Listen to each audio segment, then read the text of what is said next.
शहर के बाहर एक पुराना हवेली नुमा घर था, जिसे लोग भूतिया कोठी कहते थे। आसपास के गांव वालों का मानना था कि वहां रात को अजीब अजीब आवाजें आती हैं, कभी किसी के रोने की तो कभी किसी के हंसने की। कोई उस घर के पास जाने की हिम्मत नहीं करता था, लेकिन राहुल को ये सब बातें मजाक लगती थीं। वो एक नौजवान था जो अपने दोस्तों के साथ शर्त लगाने और नई नई जगहों को एक्सप्लोर करने का शौकीन था। एक दिन अपने दोस्तों विकास, नेहा और प्रिया के साथ बैठे बैठे उसने शर्त लगाई कि वो उस भूतिया कोठी में एक रात गुजारेगा। अरे ये सब बकवास है यार, राहुल ने हंसते हुए कहा। भूत वूत कुछ नहीं होता। मैं अकेले जाऊंगा और सुबह तुम लोगों को वीडियो बनाकर दिखाऊंगा कि वहां कुछ भी नहीं है।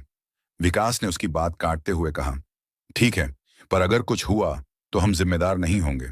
और हाँ, अपने फोन का लोकेशन ऑन रखना ताकि हमें पता रहे तू कहाँ है। नेहा और प्रिया ने भी हामी भरी, लेकिन उनके चेहरों पर थोड़ी घबराहट थी। फिर भी राहुल का जोश देखकर वो चुप रहीं।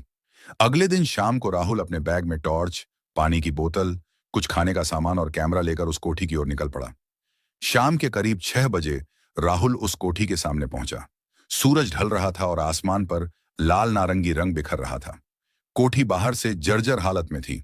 दीवारों पर पपड़ी उखड़ रही थी, खिड़कियों के शीशे टूटे हुए थे और मुख्य दरवाजा लकड़ी का था, जो हवा से हल्का हल्का हिल रहा था। राहुल ने अपने फोन से एक वीडियो शुरू किया। हाय दोस्तों, मैं राहुल और ये है वो मशहूर भूतिया कोठी। अभी मैं अंदर जा रहा हूं, देखते हैं क्या होता है, उसने हंसते हुए कहा और दरवाजे को धक्का देकर अंदर चला गया। अंदर का माहौल बिल्कुल ठंडा था, जैसे कोई ऐसी चल रहा हो। हॉल में पुराने फर्नीचर पड़े थे, एक टूटी हुई मेज, कुछ कुर्सियां और दीवार पर एक बड़ा सा आईना। हवा में धूल भरी हुई थी और हर कदम पर फर्श से चरमराहट की आवाज आ रही थी। राहुल ने टॉर्च जलाई और चारों तरफ देखा। उसे कुछ भी अजीब नहीं लगा। उसने सोचा, बस यही है, लोग इसे भूतिया क्यों कहते हैं। वो हॉल से आगे बढ़ा और एक लंबा गलियारा दिखा। गलियारे के दोनों तरफ कमरे थे, जिनके दरवाजे बंद थे। उसने एक दरवाजा खोलने की कोशिश की, लेकिन वो जाम था। फिर उसने दूसरा दरवाजा खोला। अंदर एक पुराना बिस्तर था, जिस पर चादर पड़ी थी और कोने में एक अलमारी। राहुल ने अलमारी खोली तो उसमें कुछ पुराने कपड़े और एक डायरी पड़ी थी। उसने डायरी उठाई और पन्ने पलटने लगा। लिखावट पुरानी थी और कुछ पन्नों पर स्याही फैल गई थी। एक पन्ने पर लिखा था, वो हर रात आता है, मैं उसे रोक नहीं सकती, उसकी आंखें, वो आंखें मुझे सोने नहीं देती। राहुल हंसा। लगता है कोई ड्रामा क्वीन रहती थी यहां। उसने डायरी बैग में डाल ली और आगे बढ़ा। रात के 9 बज चुके थे। राहुल ने हॉल में अपना कैंप लगाया।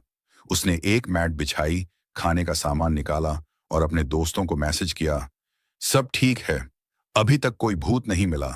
फिर उसने कैमरा ऑन किया और रिकॉर्डिंग शुरू की। दोस्तों, रात के 9 बज गए हैं। मैं अभी हॉल में हूं। बाहर हवा तेज चल रही है और थोड़ी ठंड बढ़ गई है, लेकिन सब नॉर्मल है। अब मैं थोड़ा खाना खाऊंगा और फिर सोने की कोशिश करूंगा। खाना खाते वक्त उसे लगा कि कहीं से हल्की सी खटखट की आवाज आई। उसने कान लगाए, लेकिन कुछ नहीं सुनाई दिया। शायद हवा से कुछ गिरा होगा, उसने खुद को समझाया।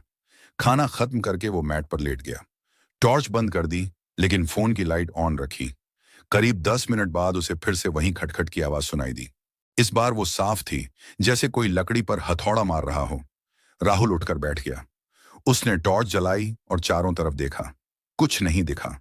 फिर अचानक एक जोरदार आवाज आई, धड़ाम, जैसे कोई भारी चीज ऊपर की मंजिल से गिरी हो। राहुल का दिल जोर जोर से धड़कने लगा। उसने फोन उठाया और दोस्तों को मैसेज टाइप किया, कोई अजीब आवाजें आ रही हैं, चेक करने जा रहा हूं। वो हॉल से बाहर निकला और सीढ़ियों की तरफ बढ़ा। सीढ़ियां पुरानी थीं और हर कदम पर चरमराहट हो रही थी। ऊपर पहुंचते ही उसे एक बड़ा सा कमरा दिखा। कमरे में एक पुराना पियानो था, जिसका ढक्कन खुला हुआ था। राहुल ने सोचा, शायद ये गिरा हो। उसने पियानो के पास जाकर देखा, लेकिन कुछ भी गड़बड़ नहीं था। तभी उसे लगा कि कोई उसके पीछे खड़ा है। उसने पीछे मुड़कर देखा, कोई नहीं था। राहुल, शांत रह, उसने खुद से कहा, लेकिन उसकी सांसें तेज हो रही थीं। वो वापस नीचे जाने लगा। तभी उसे गलियारे से एक और आवाज सुनाई दी, इस बार किसी के हंसने की। वो रुक गया। आवाज हल्की थी, लेकिन साफ थी। उसने टॉर्च की रोशनी गलियारे की तरफ की। दूर कोने में उसे एक साया सा दिखा जो पलक झपकते गायब हो गया। राहुल अब घबरा रहा था। उसने सोचा कि शायद उसकी आंखों का धोखा हो। वो वापस हॉल में आया और अपने बैग के पास बैठ गया।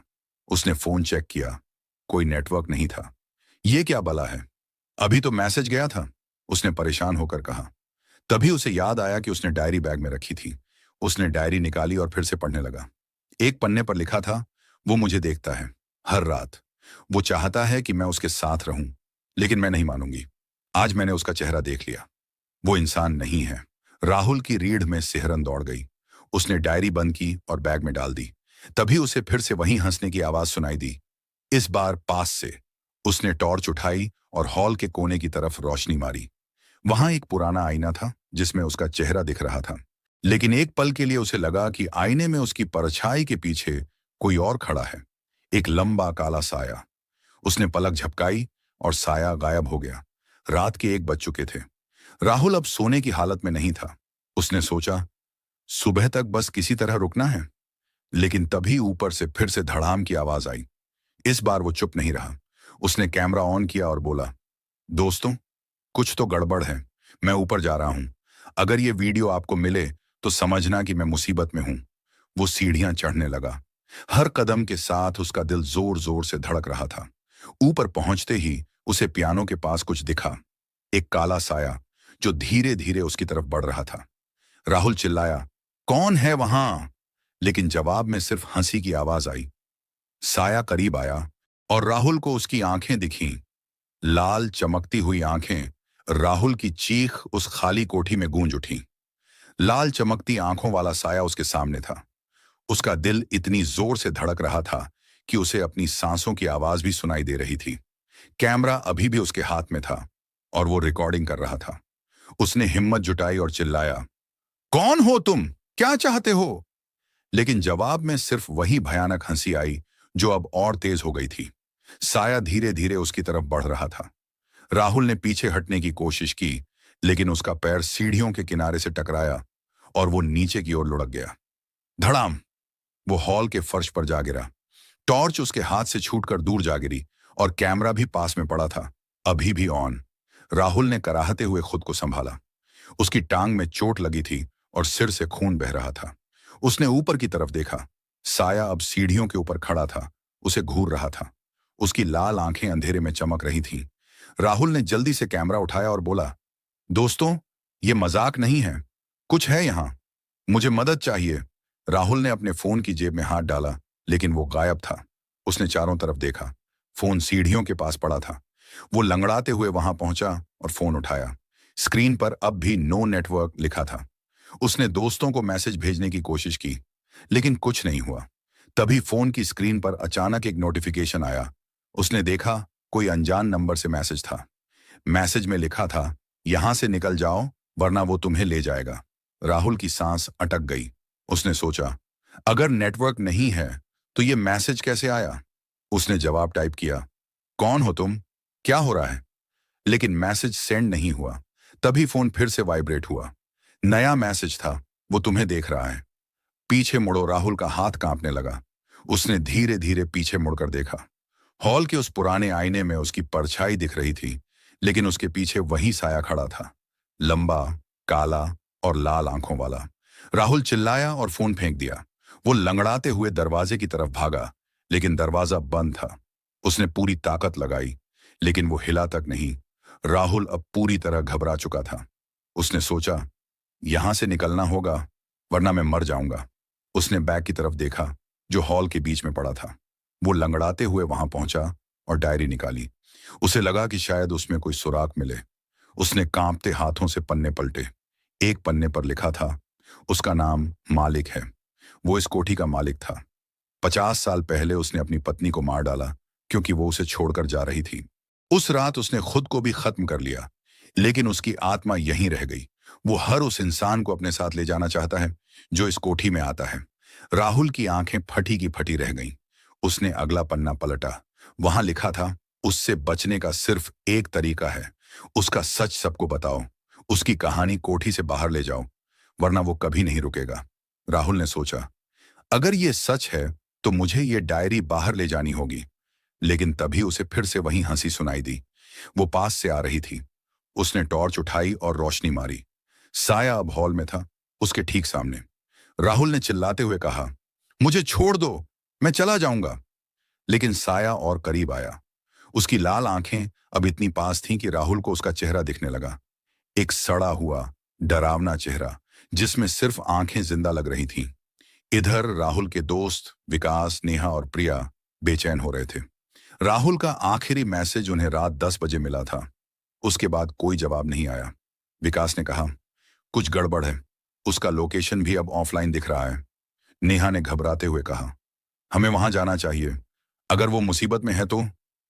प्रिया ने मना किया, रात के 2 बजे हैं, हम अकेले वहां कैसे जाएंगे, पुलिस को बताते हैं। लेकिन विकास ने कहा, पुलिस को समझाने में टाइम लगेगा, हम खुद चलते हैं। टॉर्च और कुछ हथियार ले लो। तीनों ने जल्दी से तैयारी की और कोठी की तरफ निकल पड़े। रास्ते में हवा तेज थी और आसमान पर बादल छाए हुए थे।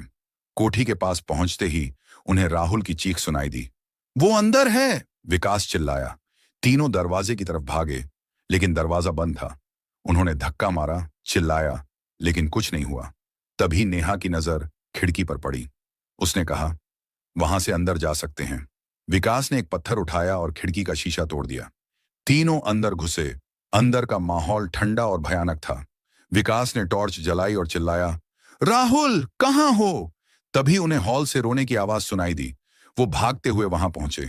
राहुल फर्श पर पड़ा था, उसके चेहरे पर खून था और वो कांप रहा था। उसके सामने वही साया खड़ा था। नेहा चिल्लाई, ये क्या है? साया उनकी तरफ मुड़ा। उसकी लाल आंखें अब उन पर थीं। विकास ने हिम्मत की और एक लोहे की छड़ उठाकर साये पर मारी, लेकिन छड़ उसके आर पार चली गई। साया हंसा और गायब हो गया। राहुल ने कमजोर आवाज में कहा, डायरी, डायरी बाहर ले जाओ, ये उसका सच है। प्रिया ने बैग से डायरी उठाई। तभी साया फिर से प्रकट हुआ, इस बार दरवाजे के पास। उसने गहरी आवाज में कहा, मुझे रोक नहीं सकते। विकास ने कहा, भागो। चारों खिड़की की तरफ दौड़े। साया उनके पीछे था। उसकी हंसी पूरे हॉल में गूंज रही थी। वो खिड़की से बाहर कूदे और कोठी से दूर भागने लगे। राहुल लंगड़ा रहा था, लेकिन दोस्तों ने उसे सहारा दिया। साया कोठी के दरवाजे तक आया, लेकिन बाहर नहीं निकला। सुबह हो चुकी थी।